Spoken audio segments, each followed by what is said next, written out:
governo Lula enviará um representante para a posse do ditador da Venezuela, Nicolás Maduro.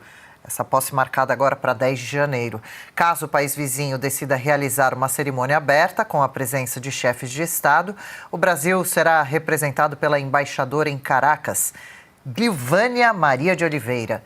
De acordo com o Itamaraty, a presença da embaixadora na posse se justifica pelo fato de as relações com a Venezuela não terem sido rompidas.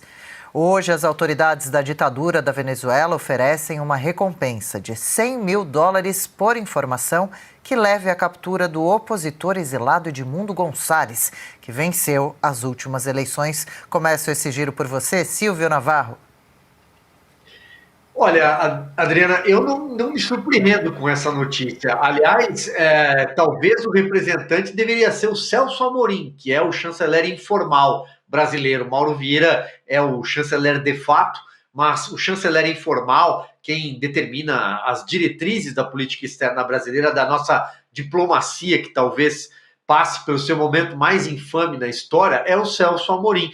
O Brasil nunca condenou de verdade a fraude, o golpe do Nicolás Maduro, que fraudou uma eleição, porque permanece, né? É um projeto de poder. Aliás, o PT talvez tenha se espelhado nesse projeto de poder lá atrás, né? Ainda embrionária no chavismo, quando o Lula chega ao poder naquela eleição de 2002, assume janeiro de 2003, mas um projeto interrompido pelo impeachment da Dilma Rousseff. Talvez esse seja um modelo que o PT sonhe, né? Se perpetuar no Palácio do Planalto e chamar isso de democracia relativa. É mais ou menos o que a gente imagina. Eu não me surpreenderia se fosse o Celso Amorim, se a Gleisi Hoffmann fosse a Venezuela, até porque o próprio PT endossou essa falácia que aconteceu em Caracas, essa falácia que aconteceu na Venezuela, e a gente sabe que nada acontece no PT sem que o Lula não assine embaixo. E Ana, um país decente, né, que não apoia a ditadura, fala, não vou, não envio representante, não compactuo, não reconheço a vitória de Maduro, algo por aí, né? Claro, Adriana, a desculpa de não rompemos relações com a Venezuela, a questão não é essa, a questão é que as eleições na Venezuela elas não foram devidamente certificadas. O próprio Carter Center, aqui, respeitadíssimo Carter Center, do ex-presidente Jimmy Carter, que inclusive faleceu essa semana, ele disse, o Carter Center declarou oficialmente que as eleições na Venezuela não foram eleições limpas, e o Carter Center é uma instituição conhecida no mundo exatamente por olhar, né, de maneira alerta, com um certo alerta e também com preocupação, eleições pelo mundo todo, e a da Venezuela não foi diferente. Agora, é o Brasil do Lula, é o Brasil de mãos dadas com o Irã. É o Brasil que mandou o vice-presidente da nação para representar o país no parlamento iraniano, onde todos gritavam morte à América. Para mim, é uma das fotos mais marcantes da história política do Brasil, é aquela foto do Geraldo Alckmin sentado ali com 4, 5 líderes de grupos terroristas, 3, inclusive, que já foram mandados para outro lugar. Lembrando, Adriana, que eu puxei aqui agora as acusações, né, do Departamento de Justiça em relação a Nicolás Maduro, já que tem um prêmio, né, pela captura do Departamento de Justiça dos Estados Unidos, $15 milhões, e o Nicolás Maduro e outros 14 oficiais, né, ex-oficiais da Venezuela, eles são procurados pela justiça americana por narcoterrorismo, corrupção, tráfico de drogas e outras acusações criminais. Ou seja, tudo isso, né, o pacote do Brasil de mãos dadas com o Irã, com o Nicolás Maduro, que está aí sendo procurado, né, pela captura com um prêmio de $15 milhões pelo Departamento de Justiça dos Estados Unidos, tudo isso vai acontecer a 10 dias da entrada de Donald Trump na Casa Branca. É impressionante como o Brasil de Lula está do lado errado da história. Totalmente, Caute. Lembrando, Maduro sumiu com opositor, com jornalistas, com manifestantes, cumpriu a promessa de banho de sangue no país, caso fosse ameaçado, de não se reeleger dessa forma. E o Itamaraty diz que as relações com a Venezuela não foram rompidas. Representantes do PT à época, inclusive, disseram que as eleições por lá foram de uma democracia exemplar.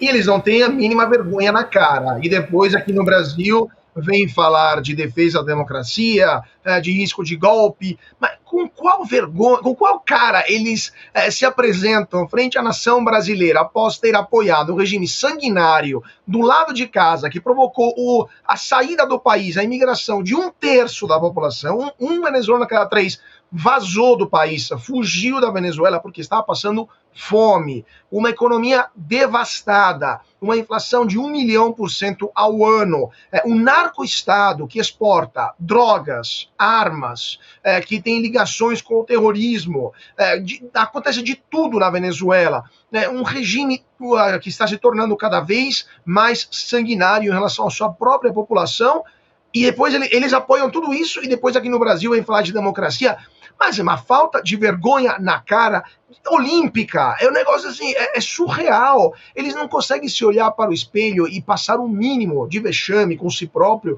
após apoiar esses regimes totalitários e depois vir dar aula de democracia aqui dentro do Brasil.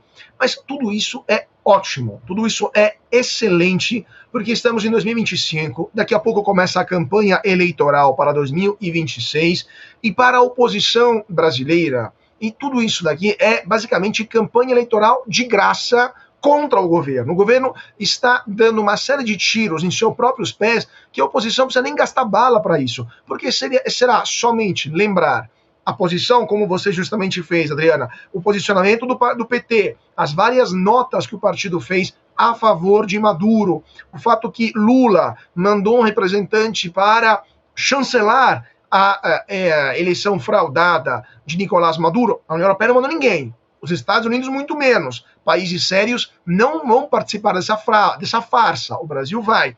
Tudo isso vai ajudar as oposições em 2026 a dizer, gente, seguinte, vocês querem ser como a Venezuela ou vocês querem ser como a Argentina aqui do lado? Qual Brasil queremos no futuro? Então, eu acho ótimo que o governo brasileiro, como o Augusto sempre relembra, mostra na política externa a sua verdadeira face. E serão os brasileiros, em 26, a escolher qual será o rumo do país na próxima legislatura. Boa. Já vamos ouvir o Alexandre Garcia sobre o tema também. Antes, só rapidamente, a Ana pede para completar o comentário. Não é completar, é também levantar uma bola para o Alexandre Garcia, porque Alexandre Garcia, que acompanha política nacional, política internacional há tantos anos, Tantos anos na janela do jornalismo decente, eu queria ouvir do nosso mestre Alexandre Garcia a perspectiva dele de um representante, Alexandre, como o Geraldo Alckmin, no parlamento iraniano cantando Morte à América. E aquela foto do Geraldo Alckmin hoje, que para mim é uma das fotos mais chocantes que eu já vi da política internacional. Olha que glória, hein? A Ana levantando para eu cortar. Que glória. Vejam só, o Alckmin não surpreendeu ao cantar Morte à América, porque ele já tinha cantado a Internacional Comunista em São Paulo, balbuciou, mas acompanhou, ele fez questão de mostrar que estava acompanhando. Agora, tem outra hipocrisia, alguém falou aí de hipocrisia. Imagina só, o presidente da República do Brasil, no dia 8, faz uma celebração pela democracia.